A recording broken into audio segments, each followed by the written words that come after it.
میں اس انداز میں تمہارے ساتھ نہیں دے سکتی. کیا میں تمہیں پسند نہیں آیا؟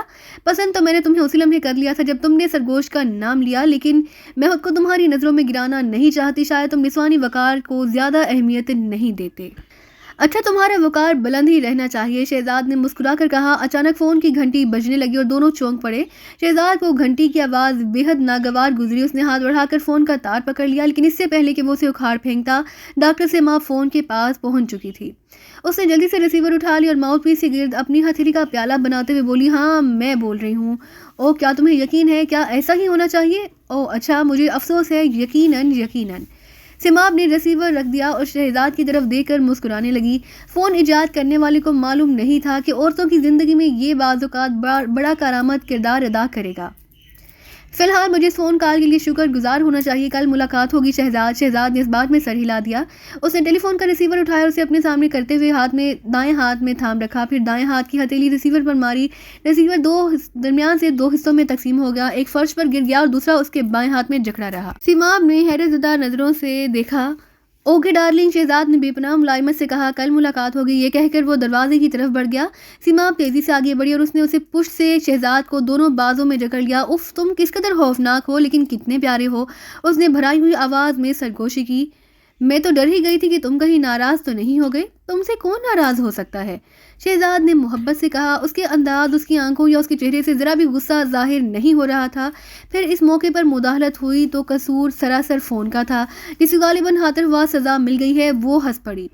شہزاد اس سے رخصت ہو کر کارٹیج سے باہر آ گیا. وہ بے حد خوش تھا اور آنے والے وقت کے بارے میں سوچ کر بے قابو ہوا جا رہا تھا. اس نے تصور کی آنکھ سے مستقبل کی حسین گھڑیوں کا منظر دیکھتے ہوئے اپنے کمرے کی طرف پیش قدمی جاری رکھی. لیکن اگلے روز ایک ناخوشگوار واقعے سے پورے تھنکرز فارم میں کھلبلی سی مچ گئی. تھنکرز فارم کے سربراہ ڈاکٹر ہوشمند نے ڈاکٹر بیانکی کی لاش دریافت کی. شہزاد کو اس حادثے کی اطلاع ملی تو اسے عیش و نشاط کے تمام حاقے ایک دوسرے میں گڑبڑ ہو کر فضا میں تحلیل ہوتے محسوس ہونے لگے. ڈاکٹر بیانکی نے ہمیشہ اپنی موت کو ڈرامائی انداز میں سامنے آنے کی توقع کی تھی اور واقعی اس کی موت نے زبردست ڈرامائی تاثر پیدا کر دیا تھا. بچپن ہی سے اس کی زندگی کسی نہ کسی ڈرامائی صورتحال کی تلاش میں گزری تھی اور اس ڈرامائی پسندی نے اسے کافی نقصان بھی پہنچایا تھا. اس کا باپ جب ہسپتال میں داخل تھا تو اس کی ناک سے منسلک آکسیجن کی نلکی کھینچتے وقت بھی ننھے بیانکی کے ذہن میں صرف ڈرامائی تاثر دیکھنے کا خیال کروٹیں لے رہا تھا. یہ الگ بات ہے کہ اس ڈرامے کے انجام میں اس کے بوڑھے باپ کا انتقال ہو گیا تھا. حادثے کی رات وہ حشیش بھرے پائپ کے کش لگا رہا تھا اور اس کا ذہن بری طرح اس شو میں الجھا ہوا تھا جس میں اس نے مطلوبی اثر کے تحت نہ صرف بے لباس ہونے کی ضرورت محسوس کی بلکہ اس نے چند الٹی سیدھی باتیں بھی کی تھیں. وہ حیران تھا کہ تنیمی اثر کے تحت اس نے ایسا کیوں کیا. حشیش کے کش لگاتے ہوئے ابھی وہ اسی موضوع پر غور کر رہا تھا کہ اچانک اس کے خفیہ کیمرے کا دروازہ کھل گیا. ڈاکٹر بیانکی نے چونک کر دروازے کی طرف دیکھا. دروازے میں ایک بے پناہ حسین لڑکی کھڑی تھی. حشیش کے نشے میں اسے وہ لڑکی معمول سے کچھ زیادہ ہی خوبصورت نظر آئی تھی. اس لڑکی کو اس نے پہلے بھی کہیں دیکھا تھا لیکن کہاں، یہ بات اسے یاد نہیں آ رہی تھی. لڑکی نے آتے ہی جس والہانہ انداز میں اس سے لپٹنے کی کوشش کی اس سے وہ بے خود ہو گیا. لیکن ابھی وہ جذبات کے سمندر میں غوطے ہی کھا رہا تھا کہ اچانک اسے یوں محسوس ہوا جیسے اس کے جسم کے کسی حصے سے خون کا تیزی سے اخراج ہونا شروع ہو گیا ہو. اس نے پہلے تو اسے اپنا محض وہم ہی سمجھا. اس قسم کے وہم آمیز مناظر وہ بچپن ہی سے دیکھتا چلا آیا تھا اور ایسے ہی وہموں کو اہمیت دینے کی پاداش میں اس نے ہی لمبی لمبی قید بھی بھگتی تھی. لیکن اس طرح قید ہونے سے ایک فائدہ یہ ہوا کہ اس نے وقت گزاری کے لیے مطالعہ شروع کر دیا. بلاہ جزیرہ فردوس کی نامور سائنسدانوں میں اس کا نام لیا جانے لگا. اس نے بڑی محروم قسم کی زندگی گزاری تھی اور یہ محرومیہ کا اثر تھا کہ چونکا دینے والی جداد کے ذریعے اس نے خود کو نمایاں کرنا شروع کر دیا تھا. لیکن گزشتہ شب میسمرزم کے شو میں غیر ارادی طور پر اس نے جو حرکت سرزد ہوئی تھی اس نے ڈاکٹر بیانکی کی روح تک کو تڑپا دیا تھا اور اب وہ دفتر میں سب کچھ سمجھتا جا رہا تھا کہ اس لڑکی کے بارے میں، اس کوڑا بردار شخص کے متعلق اور کسی کیمرہ مین کے سلسلے میں سب کچھ اس کے لاشعور سے نکل کر شعور میں آ رہا تھا. لیکن اس کے جسم کے کسی حصے سے خون تیزی سے خارج ہو رہا تھا اور زندگی اس سے منہ پھیرتی جا رہی تھی حتیٰ کہ وہ موت کے منہ میں جا پہنچا. لیکن مرنے سے پہلے اسے اپنی موت کا سبب معلوم ہو چکا تھا، اس لیے اسے قتل کیا جا رہا تھا کیونکہ اس نے میسمرزم کے زیر اثر وہ راز فاش کرنے کی کوشش کی تھی جو اس کے لاشعور تک محدود تھی. ڈاکٹر ہوشمند کا جسم پسینے میں شرابور تھا. اس کے بال پسینے کی وجہ سے یوں چپکے ہوئے تھے جیسے وہ ابھی نہا کر نکلا ہو اور اسے بالوں کو خشک کرنے کا موقع نہ ملا ہو. اس کے بعد وہ یوں حرکت کر رہے تھے جیسے اس کے قابو سے باہر ہو گئے ہوں۔ اس کے ہونٹ بار بار کام کر کھل رہے تھے، اس کے حلق سے عجیب عجیب آوازیں نکل رہی تھی۔ پہلی نگاہ میں یوں لگتا تھا جیسے وہ ذہنی توازن کھو بیٹھا ہو۔ شہزاد اس وقت ڈاکٹر سیماب کے گھر کی طرف جا رہا تھا اور راستے میں ڈاکٹر ہوشمند سے ملاقات ہو گئی۔ آج شہزاد نے خاص طور پر چھٹی کی، وہ سیماب کے ساتھ شاندار وقت گزارنا چاہتا تھا۔ اس نے ڈاکٹر ہوشمند کو پہلے کبھی ایسی حالت میں نہیں دیکھا۔ پہلے تو وہ یہی سمجھا کہ حضرت زیادہ چڑھا گئے ہیں، لیکن چند ہی لمحوں میں اسے اپنے خیال پر نظر ثانی کرنا پڑی۔ وہ نہ صرف ہوش میں تھا بلکہ اس نے ایک قطرہ بھی نہیں پی رکھی تھی۔ وہ شدید دہشت اور ہیجانی کیفیت میں مبتلا تھا۔ شہزاد اسے سنبھالنے کی کوشش نہیں کی۔ وہ جانتا تھا کہ ایسے موقع پر کسی کو تسلی دینے والے احمق ہی ہوتے ہیں، لیکن وہ اس بات سے بے خبر تھا کہ آخر ڈاکٹر ہوشمند کس مصیبت میں مبتلا ہو کر اس حالت کو پہنچا ہے۔ ڈاکٹر ہوشمند نے اسے کچھ سمجھانے کی کوشش کی، لیکن نہ تو وہ سمجھانے میں کامیاب ہوا، نہ ہی شہزاد کچھ سمجھ سکا۔ وہ خاموش کھڑا اسے دیکھتا رہا اور اس بات کا منتظر رہا کہ ڈاکٹر ہوشمند کی یہ ہیجانی کیفیت شاید خود بخود ہی ختم ہو جائے، لیکن ہیجان ختم ہونے کے بجائے بڑھتا ہی چلا جا رہا تھا، حتیٰ کہ اس ہیجان نے ڈاکٹر ہوشمند کے ہوش و حواس نگل ڈالے اور وہ لہرا کر شہزاد کے قدموں میں ڈھیر ہو گیا۔ شہزاد نے جزیرہ فردوس کے سب سے بڑے دماغ کی طرف دیکھا اور سوچ میں پڑ گیا۔ اس سے پہلے کہ وہ اسے ہوش میں لانے کی کوئی تدبیر کرتا، ڈاکٹر ہوشمند خود ہی ہوش میں آ گیا، لیکن اس کی باتوں میں اب بھی کوئی ربط نہیں تھا۔ یوں محسوس ہو رہا تھا جیسے اس کی زبان اس کا ساتھ نہ دے رہی ہو اور وہ اپنی مرضی سے بولے چلی جا رہی ہو۔ وہ خون، پانی خون، وہ مر چکا ہے، اسے قتل کیا گیا ہے۔ جاؤ تم بھی قاتلوں کو ٹھکانے لگا دو۔ شہزاد کا دل شدت سے دھڑکنے لگا۔ اس کے ذہن میں فوراً ہی خیال نے جنم لیا کہ کہیں ڈاکٹر سیماب کو تو کوئی حادثہ نہیں پیش آ گیا۔ ڈاکٹر ہوشمند اسی کے گھر کی طرف سے چلا جا رہا تھا کہ شہزاد سے اس کی مد بھیڑ ہو گئی۔ شام کے سائے ڈھل چکے تو ٹھنڈی ٹھنڈی ہوا کے جھونکوں نے رخساروں سے ٹکرا کر ان میں آگ سی بھرنا شروع کر دی تھی، لیکن شہزاد اسی ٹھنڈی حرارت کو صرف رخساروں کی بیرونی جلد کی حد تک ہی محسوس کر رہا تھا، ورنہ خود اس کے رگ و رپے میں تو جذبات کا لاوا موجزن تھا جس کی تسکین کے لیے ڈاکٹر سیماب نے اپنے ہاں آنے کی دعوت دی تھی۔